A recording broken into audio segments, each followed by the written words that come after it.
تا شاری هەمیشە زیندوو سنەی دەستە خوشکی شاری سلێمانی.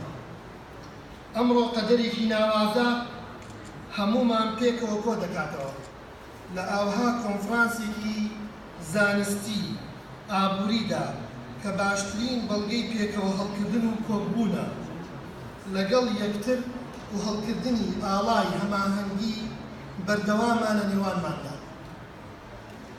کە بەندە وەک سەرۆکی زانکۆی پۆلیتەکنیکی سلێمانی شانازی پێوە دەکەین و متمانەی تەواومان بە خۆمان و بەڕێزیشتان هەیە کە هەموو کارێکی زانستی هاوبەشمان بەری بە پێز بگرێ و میلەتەکەمان بەو بەری ڕەنجەمان نەشن و نما بکات. ئەوەی جێی سەرنجی ئێمەیە ئەو خەرمانە فراوانەیە لە کاری زانستی ئەو دەستە ئابووری ناسانن کە ئەمڕۆ باس و خواست پێشکەش دەکەن لەمەڕ ئابووری ناوچەکە و چۆنێتی بەرەو پێشچوونی گەورەبوونی قەوارەی ئابووریمان کە بێگومان کار دەکاتە سەر بوون و ڕۆڵ و کاریگەریمان لەسەر مەسەلەی سیاسی نەخشەسازی ناوچەکە بەگشتی.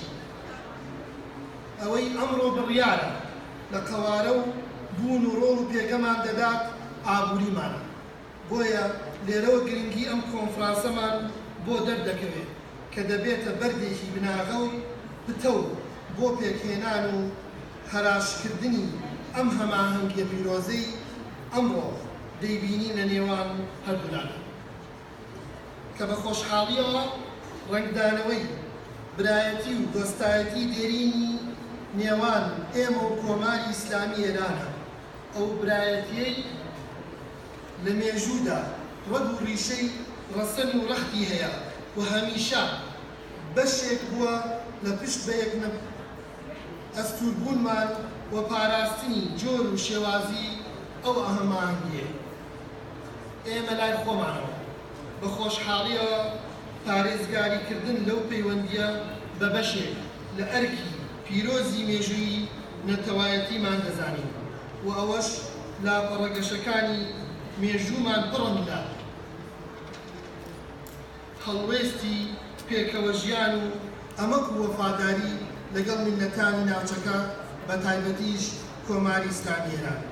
بەڕێزان، دەمەوێت ئەم هەلە بقۆزمەوە بۆ گزارش لە سوپاس و پێزانینی خۆم بۆ ئەو پێشوازیە گەرموگڕۆ ئەو میوانداریە جوانگیرەی ئەو ڕێزێک بێپایەنە لێتان نای.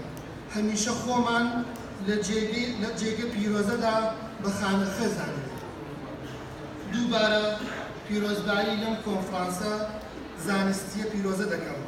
هیوای بەردەوامی و هەماهەنگی زیاتر دەخوازن، هیوادارن ئەمە سەرەتای پەیوەندیەکی کەوتر بێت و پێکەوە بتوانین خزمەتێکی زیاتر پێشکەش بکەین و تاکی بەرهەمهێن لە کۆمەلگاکەماندا چەکەرە پێ بکەین.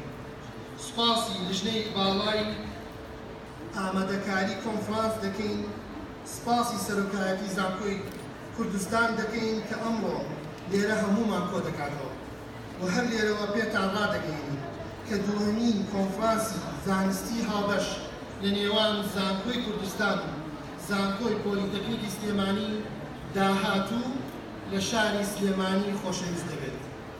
هەمووتان بەڕێزان بانگێش کراون ئێستا بۆ ئەو کۆنفرانسە. لە کۆتاییدا ئێوەش هەر شاد و سەرفراز و سەرکەوتوو بن. وەسەلام عەلەیکوم وەڕەحمەتوڵڵاهی